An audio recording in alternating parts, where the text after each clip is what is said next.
Assalamualaikum warahmatullahi wabarakatuh. Salam guru penggerak. Saya Swanta, calon guru pemila dan 9 Kabupaten Musirawas. Di video kali ini saya akan menyampaikan materi tentang koneksi antar materi modul 2.1 pembelajaran berdiferensiasi.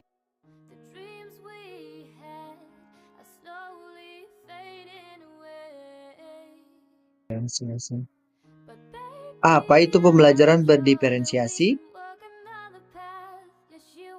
Pembelajaran berdiferensiasi menurut Tom Limson, dalam kelas yang mengimplementasikan pembelajaran berdiferensiasi, seorang guru melakukan upaya yang konsisten untuk merespon kebutuhan belajar murid atau usaha guru untuk menyesuaikan proses pembelajaran di kelas untuk memenuhi kebutuhan belajar individu murid.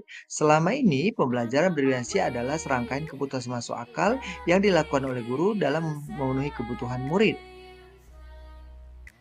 Jadi, pembelajaran berdiferensiasi dapat disimpulkan sebagai usaha seorang guru dalam menyelesaikan proses pembelajaran di kelas untuk memenuhi kebutuhan belajar murid, atau dengan kata lain, pembelajaran berdiferensiasi adalah pembelajaran untuk mendukung semua kebutuhan murid di kelas kita.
Bagaimana cara agar dapat melakukan pembelajaran berdiferensiasi di kelas? Agar dapat melakukan pembelajaran berdiferensiasi di kelas, maka seorang guru harus memahami tujuan pembelajaran dulu, kemudian dilanjutkan mengetahui dan merespon kebutuhan murid, menciptakan lingkungan belajar yang mengundang murid belajar, melakukan manajemen kelas yang efektif, serta melakukan penilaian yang berkelanjutan. Berkaitan dengan kebutuhan murid, guru harus memahami 3 aspek berikut. Pertama, kesiapan belajar murid. Yang kedua, minat belajar murid. Yang ketiga, profil belajar murid.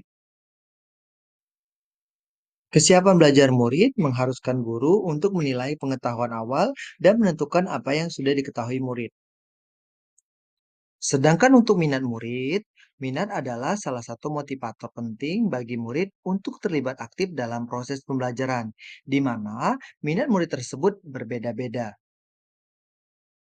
Untuk profil belajar murid tergantung kepada lingkungan, budaya, gaya belajar, dan kecerdasan Manjebuk, di mana kecerdasan anak yang satu dengan anak yang lain pasti berbeda-beda. Untuk mengetahui kebutuhan belajar murid dapat diidentifikasi dengan cara mengamati perilaku murid, mengidentifikasi pengetahuan awal, mereview dan melakukan refleksi terhadap praktik pembelajaran, berbicara dengan guru murid sebelumnya, membaca raport murid di kelas sebelumnya, serta menggunakan berbagai penilaian, formatif, dan diagnostik. Strategi dalam pembelajaran berdiferensiasi dibagi menjadi 3, yaitu diferensiasi konten, diferensiasi proses, dan diferensiasi produk.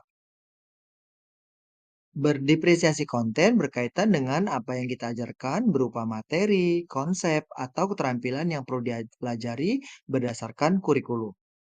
Untuk diferensiasi proses, kegiatan yang memungkinkan murid berlatih dan memahami untuk memaknai konten dengan cara membedakan proses yang harus dijalani murid. Sedangkan diferensiasi produk merupakan bukti yang menunjukkan apa yang telah murid pahami dengan cara membedakan atau memodifikasi produk sebagai hasil belajar murid, hasil latihan, penerapan, dan pengembangan apa yang telah dipelajari.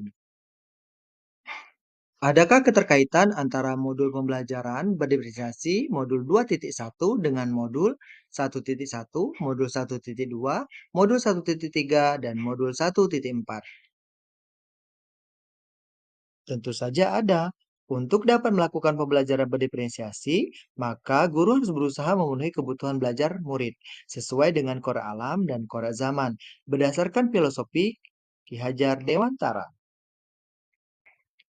Dalam melakukan pembelajaran berdiferensiasi, seorang guru harus berpihak pada murid, reflektif, mandiri, kolaboratif, dan inovatif, agar dapat menciptakan pembelajaran-pembelajaran berdiferensiasi untuk memenuhi kebutuhan murid. Dengan demikian, seorang guru penggerak dapat mewujudkan kepemimpinan murid dengan menuntun murid merdeka belajar.